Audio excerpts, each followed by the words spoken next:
Hi, this is Tisch Aitken, and it is January 31st, 2022. I am currently doing the monthly horoscopes for February. I'm a little behind due to personal reasons, but I'm starting to get it together. I know many of you have been dealing with a lot recently and a lot of disruptiveness, and we've been dealing with both Mercury and Venus retrograde. So a lot of review, a lot of energy in Capricorn right now. As we begin the month, there are 5 points transiting in the cardinal earth sign of Capricorn. Venus, the planet of love and beauty and money and how you partner and what you value. Mars, the planet of action and passion and drive and willpower. Mercury, the planet of communication, information and transportation. Pluto, the planet of death and regeneration. And Juno, which is an asteroid that is how you partner with others, all transiting in the Saturn-driven sign of Aquarius. And Saturn is the planet of restrictions and challenges and structure and karma and integrity. And we're reviewing the Epoch of Capricorn because Venus retrograded in December, on the 19th of December, at 26 degrees and 29 minutes of Capricorn. And this sets off where Saturn was from February 4th of 2020 until November 4th of 2020. And it also sets off where Pluto, the planet of death and regeneration, stationed retrograde at the end of April. This gives an opportunity to release that which no longer serves you. Venus and Pluto have been working in tandem since the beginning of December. They first met up exactly in the sky on December 11th, a second time on December 24th. They will meet up a third and final time on March 3rd. Then Venus will exit the sign of Capricorn altogether on March 6th. It has been transiting in Capricorn since November 5th of 2020. It's a long time. Venus retrogrades every 8 years in the cardinal earth sign of Capricorn, underscoring the need for commitment, committing to that which is helping you to evolve, which is helping you to get your needs met, which is ensuring security in your life, releasing that which is keeping you from your happiness, from structure in your life that keeps you sane during a very difficult time, honoring the loss we've all experienced collectively. We're in the new age of Aquarius, and Mercury initially retrograded in Aquarius on January 14th at 10 degrees and 20 minutes of Aquarius. And Saturn got as far as 13 degrees of Aquarius in 2021, and then it retrograded on May 23rd. Mercury got close in degree, and then it re-entered Capricorn on January 25th, reviewing most of the new age of Aquarius thus far, in 21, but also reviewing where Saturn was on and off even before 2020, where Pluto has been transiting the last couple of years, that which we need to release, the planet of death and rebirth, the planet of elimination and transformation and empowerment, empowering yourself in a very disrupted time. And we have a new moon that takes place tomorrow at 12 degrees and 20 minutes of Aquarius at 12:46 a.m. Eastern Standard Time. This new moon is conjunct Saturn, bringing challenges and restrictions, but also Saturn is the ancient ruler of Aquarius.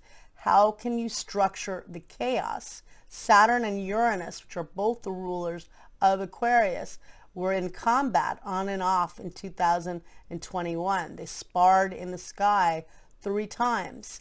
And in the fall of this year, they will be squaring one another again around October of this year, but not exact quite in the same way in 2021.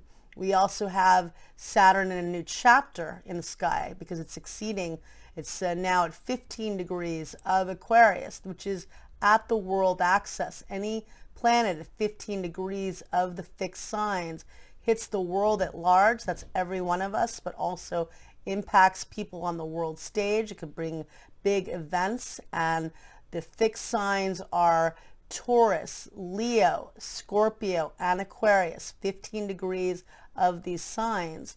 And this new moon is also squaring Uranus in the sky. So that can bring unexpected twists and turns. The moon squared Uranus earlier today, and the sun squared Uranus yesterday. So this can be very frenetic, crazed energy, but it's also very innovative. Over the weekend, I was exhausted. I was behind in my work. And then suddenly today, even though I'm still pretty exhausted, I got a burst of energy. I was able to do a lot of videos in a short period of time. And I hope it's a good thing. But nonetheless, it's kind of like coming in waves with this for all of us. At times feeling very restricted and held back, and then other times feeling like you can soar and go all over the place. So which I think I am right now. But we've got this new moon energy on the lunar new year. It's the year of the tiger, and so I don't know that much about Chinese astrology, so I'm not going to feign that I do. But it is the year of the tiger, so that's a good thing. And it's initiating new energy. Juno is entering Aquarius. On February 3rd, Mercury stations direct at 11:13 p.m. Eastern Standard Time at 24 degrees and 22 minutes of Capricorn, setting off the Saturn-Pluto conjunction that changed the world. And that took place on January 12th of 2020. Saturn and Pluto met up in the sky in Capricorn for the first time in over 500 years. Big, big deal. And huge deal at the world point. This is close to it. This allows you to revise and review decisions you made in 2020 under duress or under restrictive circumstances, but also giving a glimpse of what you want to do going ahead now that Saturn is going to a whole new path in Aquarius, and Jupiter, the planet of expansion and abundance, is no longer in Aquarius. It's in Pisces, where it was briefly for a few months in 2021, from May 13th until July 29th, but now it's back in its domicile in Pisces. It's going to transit on and off from May 10th. It will enter Aries until October 28th, and then it will re-enter the late degrees of Pisces. This is magic. Right now, Jupiter is at the world point, anything at 7 degrees of the mutable signs, and those are Gemini, Virgo, Sagittarius, and Pisces. So beautiful energy. Jupiter is, bringing us to a whole new place in Pisces of dreams and empathy in a time we really need it, especially in Capricorn review, and in a time where we're still dealing with very heavy Plutonian issues. Mercury is setting off Pluto's path in the last couple of years. Venus and Pluto are not done in their dance together, yet we want to focus on the magic of Venus and Mars. Romantic, passionate, lustful energy we all need. They started to transit together on January 30th. They will be together in the sky on February 16th. And again on March 3rd with Pluto. Heavy intensity, could be definite endings on the 3rd, but also could bring in passion and romance and creativity. And Venus and Mars transiting together for a couple of months. So inspired and creative and lovely. In a time we need love, we need romance. Jupiter and Pisces, we need dreams. So that's a big deal. On February 4th, the sun meets up with Saturn at 2:05 p.m. Eastern Standard Time. That could bring endings, or it could feel restrictive in some way or pressured. It's good for getting hard work done. On that day, Mars sextiles Jupiter. That's a flow of energy. It's an aspect of opportunity. That takes place at 8:38 a.m. Eastern Standard Time.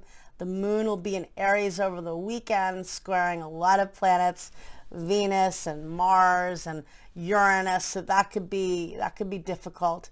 but with, or not Uranus, but squaring Venus and Mars and Pluto, it goes void with a square to Pluto. That's not good. That's difficult. So knowing that there could be a combative tone to the weekend, but also now Mercury is direct.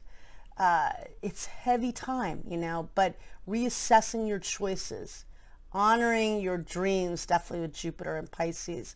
And let's see, I think that's about it. It's a lot to take in. Mercury is now direct. We begin the month with a new moon that is feels held back, and it feels all over the place. And yet in Aquarius, it's infinite possibility, setting off exactly where Saturn was in May of last year, minus less than a full degree. So pretty close to where Saturn got. How can we structure what we've been working with in a very chaotic time?